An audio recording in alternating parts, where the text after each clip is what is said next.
Once again, welcome to my channel, Competitive Maths by Balaji. Yes, Competitive Maths by Balaji అనే YouTube channel ద్వారా నేను మీకు competitive arithmetic మ్యాథ్స్ని videos రూపంలో అందిస్తున్నాను. ప్రస్తుతం మనము 5 చాప్టర్లు కంప్లీట్ చేసి 6వ చాప్టర్ అయిన అలిగేషన్లో ఉన్నాము. అలిగేషన్లో వీడియో 1లో పార్ట్ 1లో బేసిక్స్ టైప్స్ ఆఫ్ క్యాలిక్యులేషన్స్ చూసాము. పార్ట్ 2లో 10 క్వశ్చన్స్ చూసాము.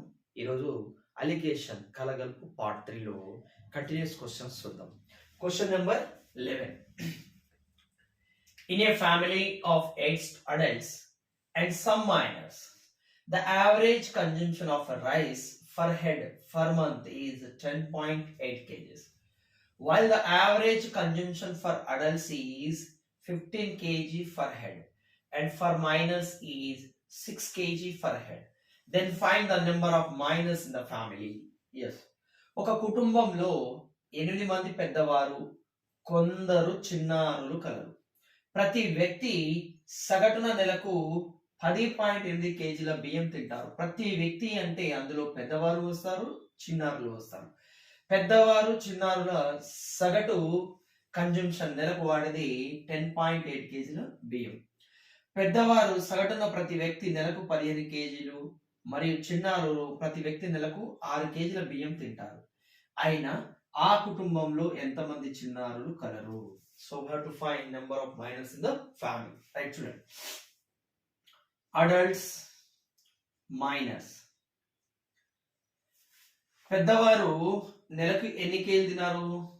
ఒక్కొక్కరు 15 కేజీస్ తింటారు. అండ్ మైనర్స్ వచ్చేసి 6 కేజీస్. మొత్తం ఫ్యామిలీ సగటున నెలకు ఎంత తింటారు? ఒక్కొక్క వ్యక్తి 10.8 కేజీస్ తింటారు. రైట్, మనము kgs for person, kgs for person, ఇక్కడ కూడా కేజెస్ ఫర్ పర్సన్ యావరేజ్ ఇది. అప్పుడు కేజెస్ పైన అలిగేషన్ ఇస్తే మనము number of persons adults minors యొక్క రేషియో వస్తుంది. రైట్, చూడండి ఇటు 10.8 6ల తేడా 4.8, 15 10.8 తేడా 4.2, డెసిమల్ పాయింట్ కట్ 6 మూల 6. ఇప్పుడు లెక్కలో మనము మైనర్స్ ని ఫైండ్ అవుట్ చేయాలి. కానీ పెద్దవారు ఎంతమంది? 8 మంది. వీళ్ళు పెద్దవారు ఎంతమంది? 8 మంది. అంటే ఇక్కడ అడల్ట్స్ టు మైనర్స్ రేషియో ఎంత వచ్చింది? 8:7. అడల్ట్స్ 8 మంది ఉంటే మైనర్స్ 7 ఉండాలి. ఎస్, 8 యూనిట్లకి 8 మంది అడల్ట్స్ ఉంటే 7 యూనిట్లకి 7 మైనర్స్ ఉండాలి.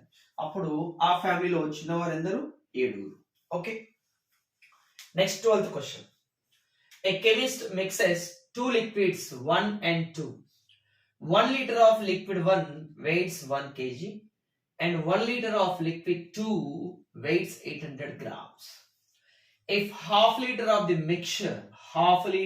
mixture weighs 480 grams, then percentage of liquid 1 in the mixture in terms of volume is. Yes, CAT 2019 question అండి. ఇవన్నీ కూడా అప్డేటెడ్ క్వశ్చన్స్. క్యాట్ ఎగ్జామ్ వచ్చిన క్వశ్చన్ ఇది. ఒక రసాయన శాస్త్రవేత్త 2 రకాల ద్రవాలు 1,2లను కలిపి మిశ్రమం తయారు చేశాడు. 1 లీటర్ ద్రవం 1 1 కేజీ బరువును, 1 లీటర్ ద్రవం 2 800 గ్రాముల బరువును కలిగి ఉన్నాయి. మరియు 1/2 లీటర్ మిశ్రమం 480 గ్రాముల బరువును కలిగి ఉంటుంది. మిశ్రమం 1/2 లీటర్ అట 480 గ్రాముల బరువును కలిగి ఉంటుంది. అయినా ఘనపరిమాణం పరంగా మిశ్రమంలో ద్రవం 1 ఎంత శాతం కలదు? ఇక్కడ చూడండి, లీటర్ అనేది ఘనపరిమాణం యొక్క కొలత. Okay, litre is the units of volume. Okay, right, చూద్దాం.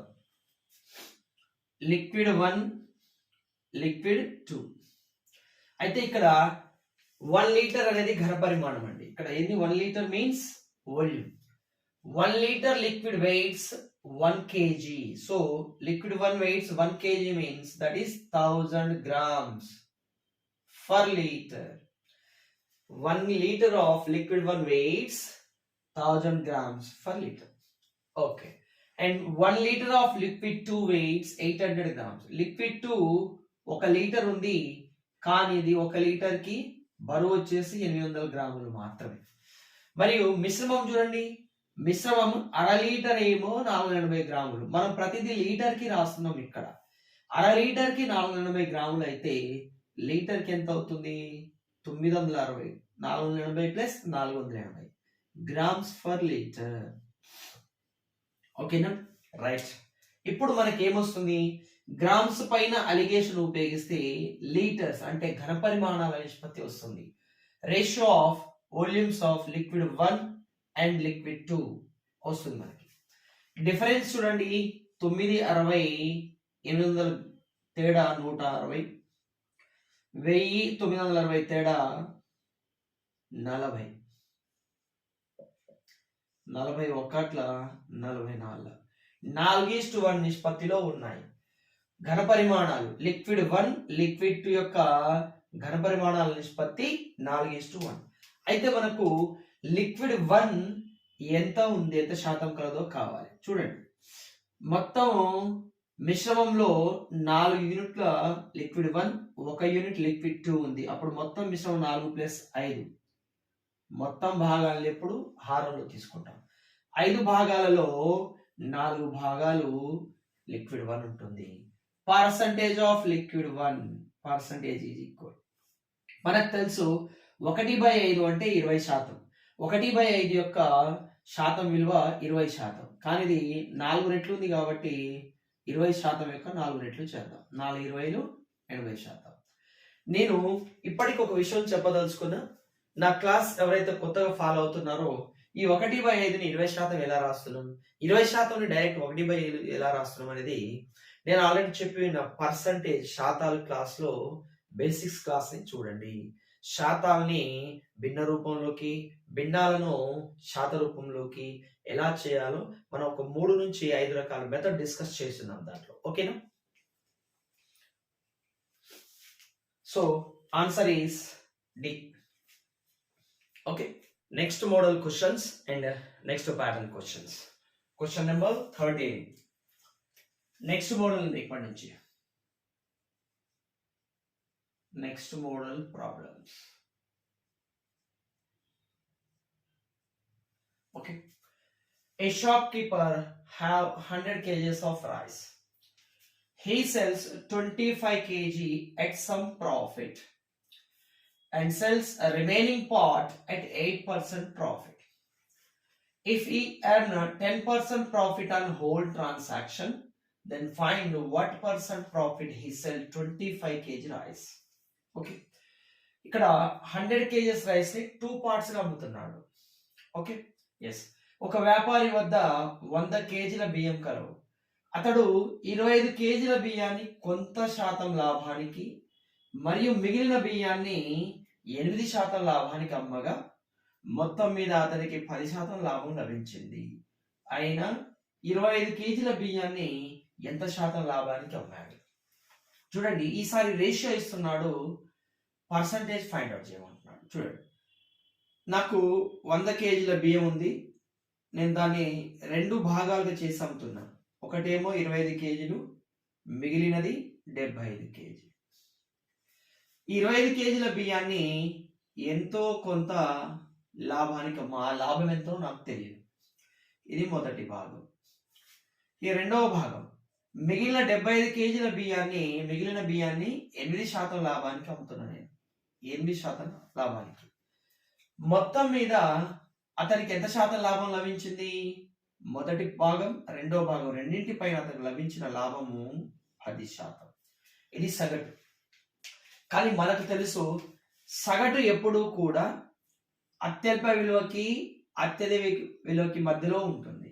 అత్యల్ప విలువకి అత్యధిక విలువకి మధ్యలో ఉంటుంది.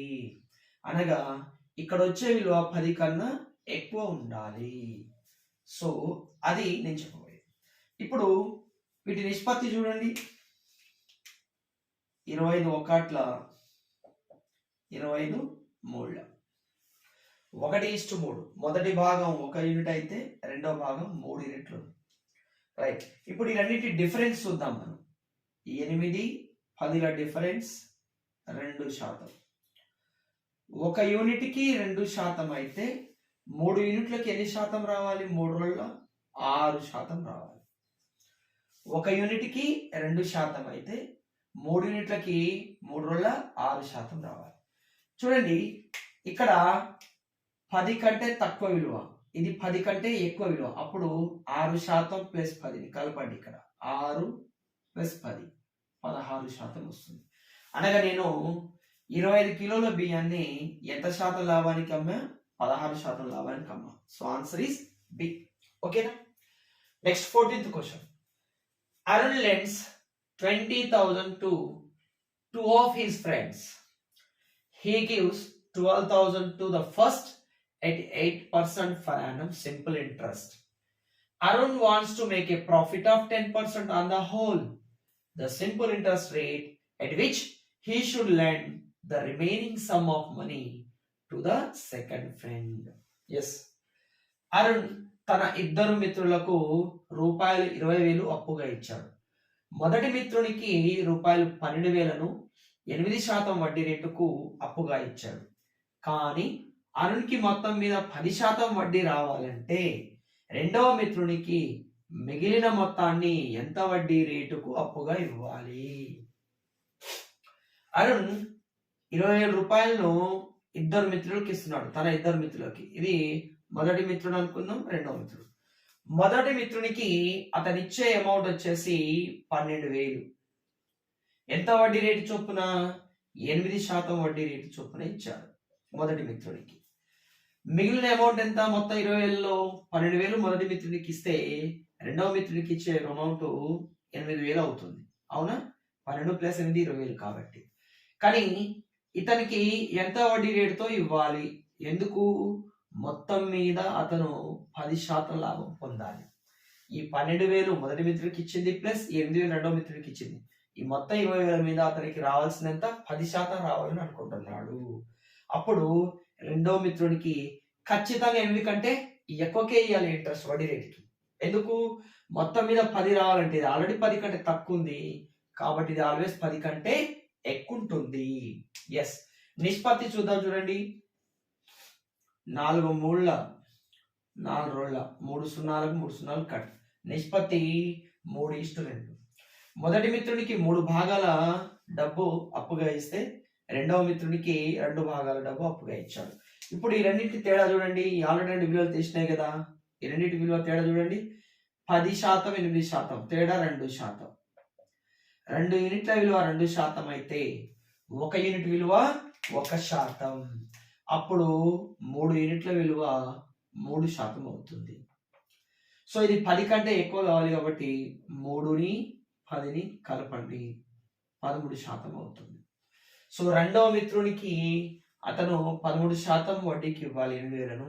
అప్పుడు మొత్తం మీద అతను 10% లాభం పొందుతాడు. So answer is D. Okay students, next model problems. Okay, next new model problems.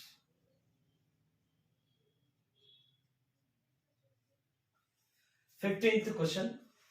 How many kgs of rice worth rupees 25 per kg must be mixed with 30 kg of rice worth rupees 30 per kg, so that by selling the mixture at rupees 29.7 per kg there is a gain of 10%. ఈసారి question మారింది చూడండి. 1 KG విలువ రూపాయలు 25 గల ఎన్ని కిలోల బియ్యానికి 1 KG విలువ రూపాయలు 30 గల 30 కేజీల బియ్యానికి కలపగా వచ్చిన ఆ మిశ్రమాన్ని కేజీ ఒక్కింటికి రూపాయలు 29.7 చొప్పున అమ్మినప్పుడు మొత్తం మిశ్రమం మీద 10% లాభాన్ని పొందవచ్చు. రైట్, న్యూ మోడల్ ప్రాబ్లం ఇది. సొల్యూషన్ చూద్దాం. మొదటి రకం బియ్యం ధర 25 రూపాయలు ఫర్ కేజీ, 25 రూపాయలు ఫర్ కేజీ. రెండవ రకం బియ్యం ధర 30 రూపాయలు ఫర్ కేజీ. వీటిని ఏ నిష్పత్తిలో కలిపామో కూడా తెలియదు. ఆ నిష్పత్తి తెలిసిన తర్వాత ఈ మొదటి రకం బియ్యం యొక్క పరిమాణం కనుగొనే అవకాశం ఉంది. అయితే చూడండి, ఇక్కడ ఈ 2 రకాల బియ్యాన్ని కలిపి నేను మిశ్రమం తయారు చేసిన ఆ మిశ్రమము ఒక కేజీకి 29 రూపాయల 7 పైసలకు అమ్మితే 10% లాభం రావాలి. ఓకేనా? కాబట్టి 29.7 ఒక కేజీ చొప్పున అమ్మితే లాభం ఎంత రావాలండి? 10%. 10% యొక్క భిన్నం విలువ 1/10. కానీ మనకు తెలుసు లాభం కానీ నష్టం కానీ ఎల్లప్పుడూ కొన్న వెలపై లెక్కించబడుతుంది. కావున బేస్ ఎప్పుడు కొన్న వెల. ఈ 1 యూనిట్ ఏంది? ప్రాఫిట్. 10 యూనిట్లు కొన్న వెల అయితే 1 యూనిట్ లాభం రావాలి. అప్పుడు అమ్మిన వెల ఎన్ని యూనిట్లు? 10 + 1 11 యూనిట్లు. 11 యూనిట్లు అమ్మిన వెల. ఆ విలువ ఎంత కమ్మారు ఇక్కడ? 29.7 రూపాయలకు అమ్మడం జరిగింది. 11 యూనిట్ల విలువ 29.7 రూపాయలు అయితే 1 యూనిట్ విలువ 11 రోజులు 22 7.7 11 77 ఒక దశాంశ స్థానం 2.7 రూపాయలు వస్తుంది. కానీ మనకి ఇక్కడ చూడండి, సగటు అనేది ఎప్పుడు వస్తుంది? లాభం కానీ నష్టం కానీ పొందకుండా ఉండాలంటే ఆ మిశ్రమాన్ని ఎంత కమ్మాలి? మనము కొన్న వెలకే అమ్మవలసి ఉంటుంది. అప్పుడు 10 యూనిట్ల విలువ 10 × 2.7 రూపాయలు. ఒక దశాంశ స్థానానికి ఒక 0 కట్ 1 × 27 27 రూపాయలు వస్తుంది.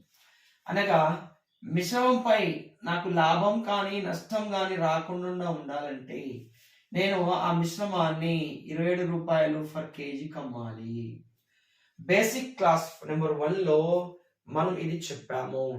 ఇక్కడ ఉండే విలువ సగటు అనేది, ఈ సగటు విలువ అనేది ఆ మిశ్రమం అమ్మడం వల్ల మనకు లాభం కానీ నష్టం కానీ రాదు. ఎస్. ఇప్పుడు చూడండి, నాకు ఈ 2 రకాల మిశ్రమాలను ఏ నిష్పత్తిలో కలిపానో వాటి యొక్క పరిమాణాల నిష్పత్తి వస్తుంది. 30 27ల తేడా 3 యూనిట్లు, 27 25ల తేడా 2 యూనిట్లు. అనగా ఈ 2 రకాల బియ్యాలు 3:2 నిష్పత్తిలో కలపబడ్డాయి. కానీ 30 రూపాయలు ఫర్ కేజీ బియ్యం యొక్క ఎన్ని కిలోలు? 2 యూనిట్ల విలువ 30 కేజీలు. 2 యూనిట్ల విలువ 30 కేజీలు అయితే 1 యూనిట్ విలువ 15 కేజీలు. మొదటి రకం ఎన్ని యూనిట్లు? 3 యూనిట్లు. 1 యూనిట్కి 15 కేజీలు అయితే 3 యూనిట్లకి 3 15 45 కేజీలు. So answer is B. ఓకేనండి. Next 16th question. A 25% gain is made by selling the mixture of 2 types of sugar at rupees 450 per kg. If one type of sugar costing rupees 560 per kg was mixed with 185 kgs of other type of sugar which cost rupees 280 per kg, how many kgs of farmer was mixed? Right. 2 రకాల చక్కెరలు కలిపిన ఒక మిశ్రమాన్ని రూపాయలు 450 for KG చొప్పున అమ్మగా 25% లాభం లభించింది.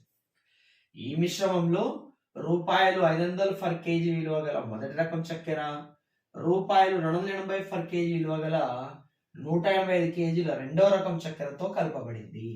అయినా మొదటి రకం చక్కెర ఎన్ని కిలోలు కలపబడింది? సొల్యూషన్ చూద్దాం. ఇక్కడ 2 రకాల చక్కెరల మిశ్రమం తీసుకున్నాము. మొదటి రకం చక్కెర 1 కేజీ ధర వచ్చేసి 560 రూపాయలు ఫర్ కేజీ. రెండవ రకం చక్కెర ధర 280 రూపాయలు ఫర్ కేజీ. 280 రూపాయలు ఫర్ కేజీ. రైట్. ఇప్పుడు ఈ 2 రకాల మిశ్రమాన్ని కలిపితే ఆ మిశ్రమం మీద లాభం కానీ నష్టం కానీ రాకుండా ఉండాలంటే 1 కేజీకి ఎంత కమ్మాలో మనకు తెలియదు కాబట్టి ఏం చేస్తాం మనము? ఇక్కడ మనకు కండిషన్ ఇచ్చాడు చూడండి. 2 రకాల చక్కెరలు కలిపిన ఒక మిశ్రమాన్ని రూపాయలు 450 ఫర్ కేజీకి అమ్మగా 25% లాభం లభించిందంట. 25% లాభం, ఇది లాభం. 25% యొక్క భిన్నం విలువ 1/4. లాభం కానీ నష్టం కానీ ఎల్లప్పుడూ కొన్న వెలపై లెక్కించబడుతుంది కాబట్టి దీంట్లో హారం బేస్ అనేది కొన్న వెల అయితే 1 యూనిట్ లాభం జరగాలి. కానీ ఇది 450 రూపాయలు అమ్మిన వెల. ఎన్ని యూనిట్లు? 4 + 1 5 యూనిట్లు. 5 యూనిట్ల విలువ 450 రూపాయలు ఫర్ కేజీ అయితే 1 యూనిట్ విలువ 90 రూపాయలు ఫర్ కేజీ అవుతుంది. కానీ ఇక్కడ ఈ రెండింటి యొక్క మిశ్రమాన్ని మనము ఎంత కమ్మితే లాభంగా నష్టంగా రాదు, వాటి మిశ్రమం యొక్క కొన్న వేలకు అమ్మాలి. కొన్న వేల ఎన్ని యూనిట్లు? 4 యూనిట్లకు అమ్మాలన్నట్టు, లాభంగా నష్టంగా రాకుండా ఉండాలంటే. ఒక యూనిట్ విలువ 90 రూపాయలు అయితే 4 యూనిట్ల విలువ 4 36. కాబట్టి 490లు 360 రూపాయలు ఫర్ కేజీ అవుతుంది. అప్పుడు ఈ మిశ్రమంపై లాభం కానీ నష్టం కానీ రాకుండా ఉండాలంటే ఆ మిశ్రమం ఒక కేజీకి 360 రూపాయల చొప్పున అమ్మాలి. ఇప్పుడు మనకు రెండు రకాల మిశ్రమాల యొక్క నిష్పత్తి, ఏ నిష్పత్తిలో కలపబడినవి రెండు రకాల చక్కెరలో అది వస్తుంది.